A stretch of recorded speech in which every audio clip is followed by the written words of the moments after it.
ఈ భోజనాన్ని ఎవరైతే వండారో వాళ్లకు నా ప్రణామాలు.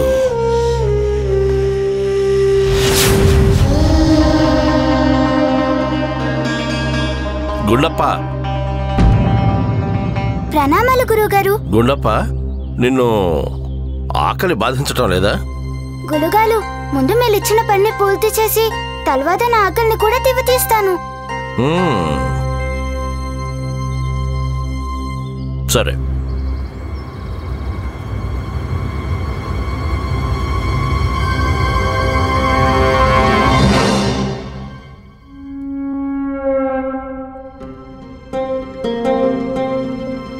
బాబు యుధ్వీర్, ఇలారా.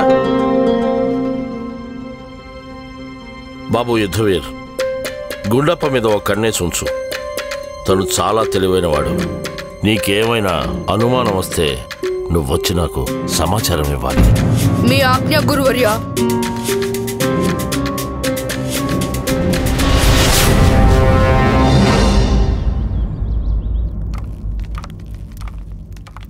ప్రమాణాలు గురువర్య. ప్రణామాలు ప్రణామాలు. ఈరోజు పొద్దున్నే కారాగారంలో పడేసిన సేవకుడు ఎక్కడున్నాడు? తను అక్కడున్నాడు గురువర్య.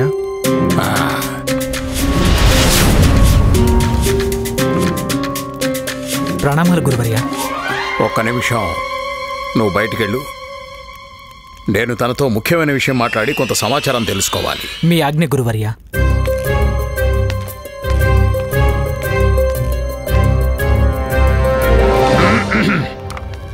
ఆదినాథ్, ఆదినాథ్. గురువర్య, గురువర్య, నేను నిర్దోషిని గురువర్య. గురువర్య, నేను ఆ జలంలో విషాన్ని కలపలేదు. నాకిద్దరు పిల్లలున్నారు.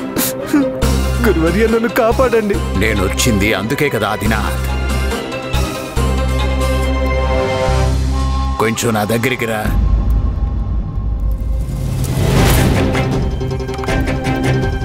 నువ్వు నిర్దోషివని నాకు తెలుసు. అందుకనే ఈ భస్మం తీసుకొచ్చాను నీకోసమే. పురాతన శివమందిరంలోని భస్మం ఇది. దీని ఆశీర్వాదంతో నీకొచ్చిన కష్టాలన్నీ తొలగిపోతాయి. అలాగే నావి కూడా సమస్యలు తీరిపోతాయి.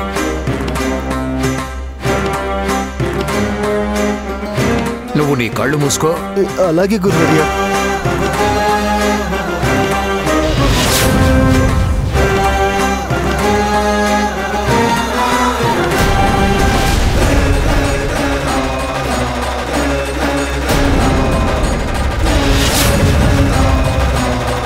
మీ ఆదేశం ఏంటి గురువర్య? ఆదినాథ్, నువ్వు నీ చితిని స్వయంగా సిద్ధం చేసుకోవాలి. నీకు మరణశిక్ష పడుతుంది. ఆ రామకృష్ణ పండితుడికి దేశద్రోహం అపరాధం కింద దేశ బహిష్కరణ. నేను చెప్పేది జాగ్రత్తగా విను. నువ్వేం చేయాలంటే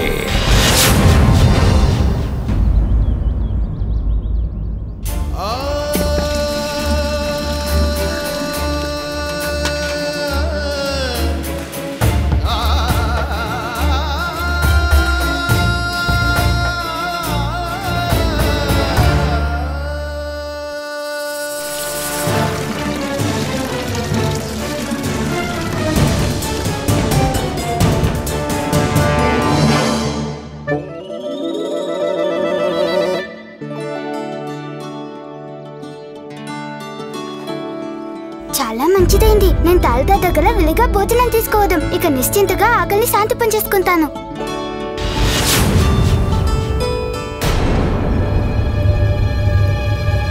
చేతులు కదుక్కుంటాను.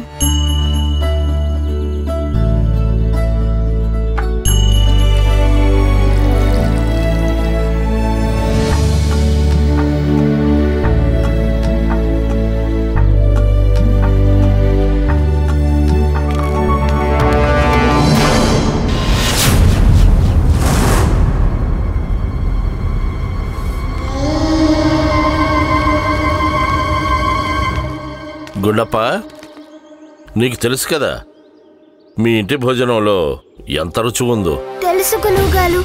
ఇవ్వు, నాకివ్వు.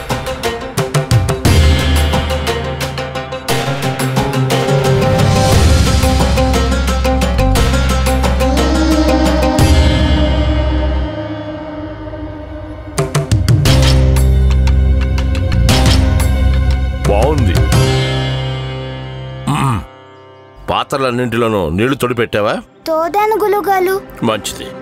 ఇక నువ్వు గురుకులాన్ని శుభ్రం చేయి.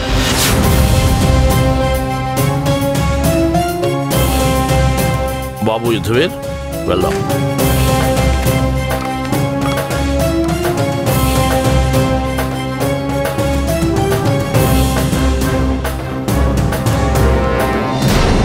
మహారాజు శ్రీకృష్ణదేవరాయల వారికి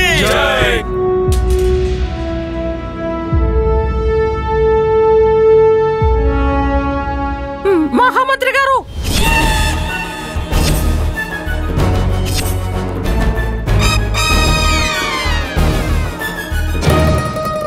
మహారాజా, ఈ రోజు విచారణ మొదలు పెట్టండి.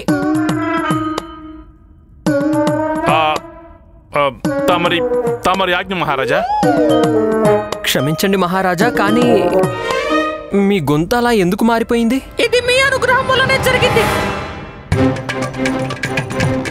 ఆ వ్యక్తిని మీరే పంపించారు కదా, ఆ దాసుణ్ణి రాణివాసానికి. అతనిచ్చిన జలం తాక్కనే ఈ రోజు ప్రాతకాలం నుంచి మా గొంతు ఇలా అయిపోయింది. అతని పేరేంటి? ఆదినాథ్. ఆది మహామంత్రి గారు. మహారాజా, భస్మ ప్రభావం కేవలం 2 గంటల వరకే ఉంటుంది. నేను వెంటనే ఆదినాథ్ని దర్బారుకు రప్పించడం మంచిది. ఆలస్యం అయిపోతుందేమో. మహారాజా, నా అభిప్రాయం అయితే ఇంకా ఆలస్యం చేయకుండా ఆదినాథ్కు తన దుస్సాహసానికి శిక్ష విధించండి. నేనిది సహించలేకపోతున్నాను. నా సహన శక్తి జవాబిచ్చేసింది మహారాజా. ఒకవేళ ఆలస్యం అవుతూ ఉంటే నేను స్వయంగా ఖడ్గం తీసుకొని తన తలను మొండెం నుంచి వేరు చేస్తాను మహారాజా.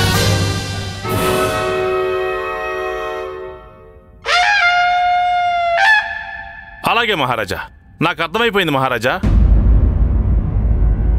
ఆదినాథ్ని మహారాజు గారి ఎదురుగా ప్రవేశపెట్టండి.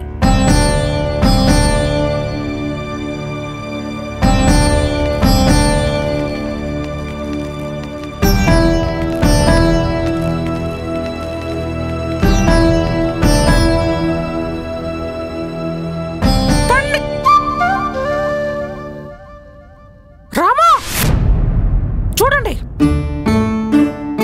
మీరు పంపించిన ఈ సేవకుడు రాజదర్బారు మర్యాదల్ని మర్చిపోయాడు. మాకు ప్రణామాలు కూడా చెప్పడం లేదు. ఆదినాథ్, ఆదినాథ్, ఆదినాథ్, మహారాజుల వారికి ప్రణామాలు చెప్పు. ప్రణామాలు మహారాజా.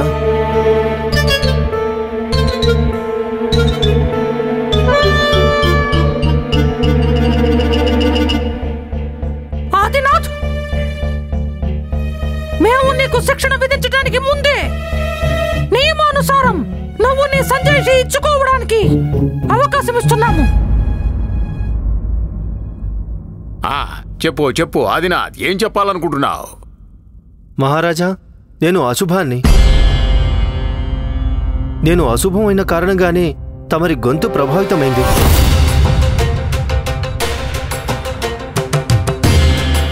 నా అశుభం కారణంగా నా యజమానులకు ఏ హాని కలిగిందో ఒకవేళ నేను చెప్పడం మొదలు పెడితే రాత్రైపోతుంది. శివ శివ శివ శివ శివ శివ శివ. ఆదినాథ్, ఒక విషయం చెప్పు. అంటే రామకృష్ణ పండితుడికి తమరు అశుభం అనే విషయం తెలుసా? తెలుసు గురువర్య. నేను అశుభాన్నే మహారాజా, కానీ అబద్ధాలు చెప్పేవాణ్ణి కాదు. నేను మొదటి రోజునే పండిత రామకృష్ణకు నిజం మొత్తం చెప్పేశాను. అసలు నువ్వేం మాట్లాడుతున్నావు ఆదినాథ్? దీని గురించి మనిద్దరం ఏమీ మాట్లాడుకోలేదు. అయినా శుభం అశుభం అంటున్నావేమిటి? మహారాజా, శుభ అశుభాలనేవి మన మనస్సుల్లో అపోహలు, అనుమానాలే, మూఢనమ్మకాలతో సమానం. వాస్తవానికి వీటితో ఎటువంటి సంబంధం ఉండదు.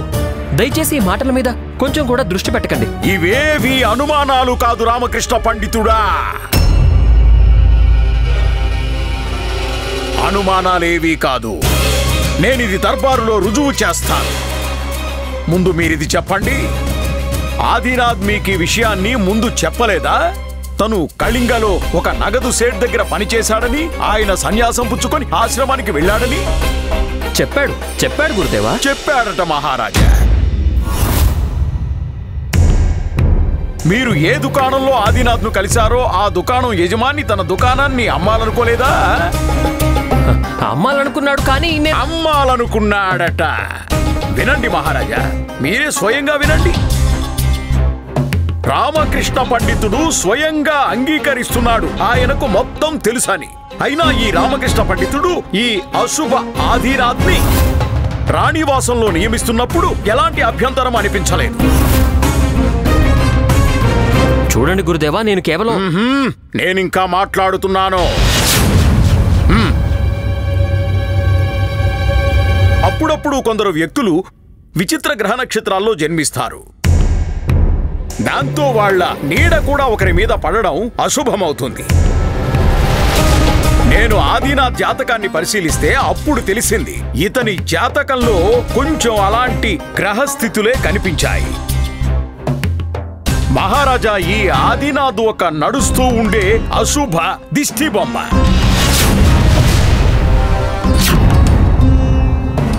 నాకు చాలా బాధగా ఉంది మహారాజా.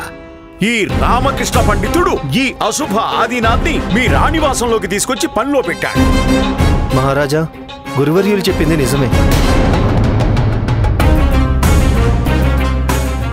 ఆ ఈశ్వరునికి ధన్యవాదాలు. కేవలం మహారాజు గొంతు మీదే ప్రభావం పడింది, లేదంటే ఇంకేం జరిగేదో ఏమో. శత్రువులు దాడి చేసుండేవాడు, సైన్యం విద్రోహం తలపెట్టేది. రాజు కుటుంబంలో ఎవరి మరణమైనా శివ శివ శివ శివ శివ శివ శివ. గురుదేవా, ఒక వ్యక్తి గ్రహ నక్షత్రాల కారణంగా అతను అశుభం అయితే, అతని నీడ కారణంగా ఒకరికి హాని కలిగిస్తే లేదా అశుభం కలిగితే రాజ్యాల్లో ఇంత పెద్ద పెద్ద సైన్యాలు తయారు చేసుకోవడం అవసరం లేదు. హత్యలు చేయడంలో ప్రవీణులైన గుప్త యోధుల్ని కూడా మనం తయారు చేసుకోవాల్సిన అవసరం లేదు. బాల్యం నుంచి శిక్షణ ఇచ్చి సిద్ధం చేసుకోవాల్సిన అవసరం విషకన్యల విషయంలో కూడా ఉండదు. ఎవరైనా ఒకరికి హాని కలిగించాలంటే అప్పుడు ఇటువంటి వ్యక్తిని తీసుకెళ్లి అక్కడ వదిలేసి వస్తే సరిపోతుంది. మనం అనుకున్నది సాధించేస్తాం కదా. అలాగే మీరు మీ పని సాధించుకున్నారు కదా రామకృష్ణ. గురుదేవా, ఏం మాట్లాడుతున్నారు? అంటే నేను మహారాజు గారికి హాని కలిగిస్తాను? చూడండి రామకృష్ణ పండితుడు,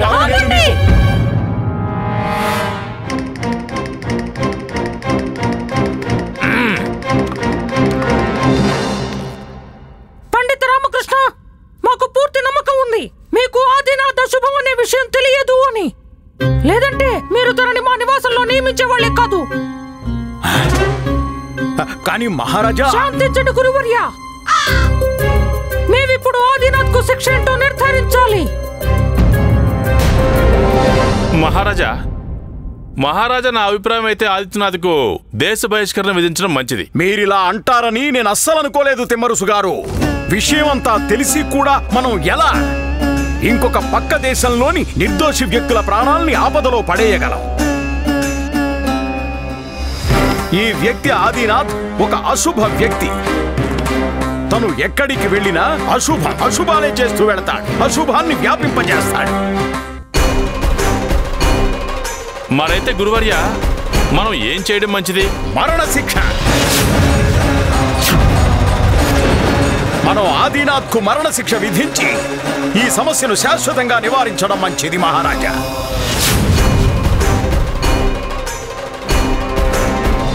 ఆదినాథ్కు మరణశిక్ష విధించడమే ఉత్తమము.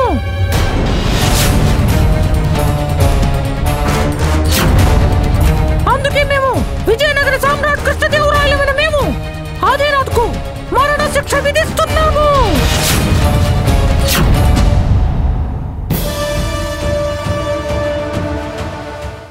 రోజుల తరువాత ఆదినాథ్ను ఉరికొయ్యకు వేలాడదీయడం జరుగుతుంది.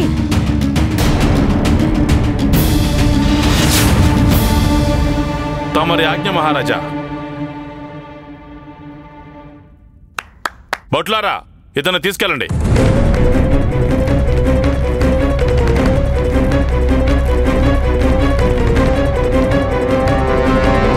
మాట ఇవ్వండి రామకృష్ణ, లేకుంటే నేను విధి లేక నా పిల్లలతో సహా ఆత్మహత్య చేసుకోవాల్సిందే. అయ్యో, చూడండి, అలాంటి పనులు ఏమి మీరు చేయకండి. నేను మాటిస్తున్నాను, ఒకవేళ నేను తమరి భర్త గారికి కారాగారం నుంచి విముక్తి కలిగించలేకపోతే అప్పుడు నేను అష్టదిగ్గజ పదవి త్యాగం చేస్తాను. అష్టదిగ్గజ పదవిని త్యాగం చేసేస్తాను.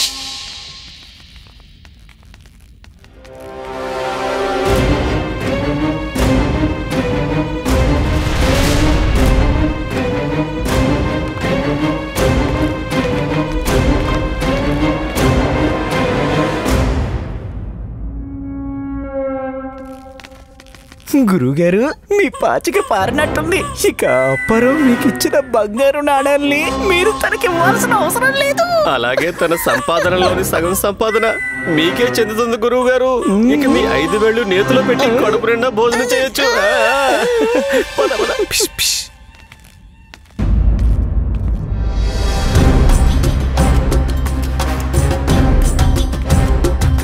మణి ఆ సంచి ఎత్తుకొని వస్తుంది ఎవరు? ఈ వ్యక్తి ఎవరు?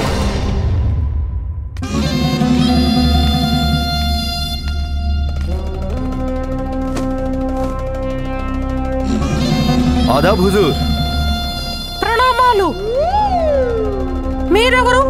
హుజూర్, నా పేరు సిరాజ్. మహారాజా, నేను ఒక వ్యాపారిని. కానీ ఈరోజు విజయనగరంలోకి నేను వ్యాపారం చేసే ఉద్దేశంతో రాలేదు. నిజానికి మీకోసం నేను ఒక సవాలు తీసుకొచ్చాను.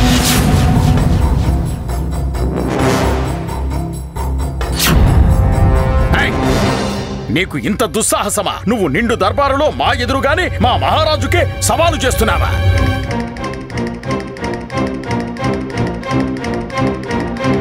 మన్నించండి గురువర్య, కానీ నేను విజయనగర దర్బారు గురించి చాలా గొప్పగా విన్నాను. నేనేం విన్నానంటే, సవాలు ఎంత పెద్దదైనా సరే మహారాజు కృష్ణదేవరాయలు దాన్ని ఒక్క క్షణంలోనే అంగీకరిస్తారని. ఇక నా సవాలు ఉచితం కాదు గురువర్య.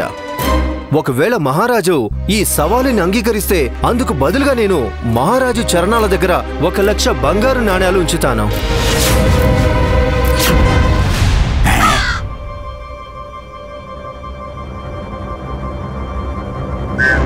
బంగారు నాణేలా? ఇంతకీ నీ సవాలు ఏంటి సిరాజ్? ముందుగా దాని గురించి చెప్తే మంచిది. చాలా తేలికైంది మహారాజా. కేవలం మీరు ఈ బొగ్గుల సంచిని అమ్మాలి.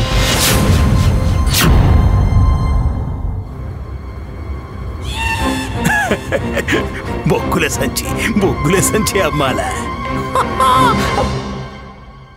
అసలు ఇదేం సవాలు? అంటే అందరూ బొగ్గులను ఇంధన రూపంలో ఎలాగో ఉపయోగించుకుంటారు.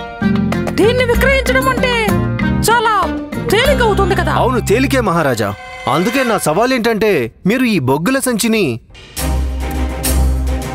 విజయనగర సేట్ బాలచంద్రుడికి 10,000 బంగారు నాణ్యాలకు అమ్మాల్సి ఉంటుంది. 10,000 బంగారు నాణ్యాలకు అమ్మాల్సి ఉంటుందా? ఏమిటి? నన్ను మూర్ఖుణ్ణి చెయ్యొద్దు. పకోడీలు తూస్తున్నప్పుడు 2 కాంస్య నాణాల విలువైన నూనె నీ చేతులు కట్టుకుంది. అలాంటప్పుడు 10 నాణాలు ఎందుకు ఇవ్వాలి? నేను చాకల్ని. ఈ బాలచంద్రుడు రోజు నన్ను మూర్ఖుణ్ణి చేస్తున్నాడు. జనాలందరూ నాకు వస్త్రాలు ఉతకడానికి లెక్క పట్టిస్తారు, కానీ ఈ బాలచంద్ర సేట్ నాకు వస్త్రాలు తూకం వేసిస్తాడు. ఇక బట్టలు తిరిగి తీసుకొచ్చినప్పుడు బరువు తక్కువ ఉందని చెప్పి తర్వాత నాకు ధనం తక్కువ ఇస్తుంటాడు. మహారాజా, సవాలులో గెలిస్తే అందుకు బదులుగా నేను మీకు ఏమిస్తానో అది నేను మీకు చెప్పేశాను. ఒకవేళ మీరు ఈ సవాలులో విజయం సాధించుకుంటే అందుకు బదులుగా మీరు నాకు నేను మీకు ఇస్తానని చెప్పినట్టుగానే 1,00,000 బంగారు నాణ్యాలు ఇవ్వాలి.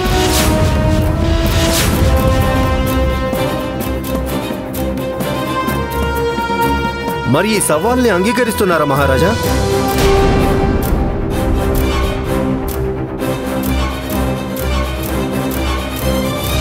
మేము మీ సవాల్ని అంగీకరిస్తున్నాము.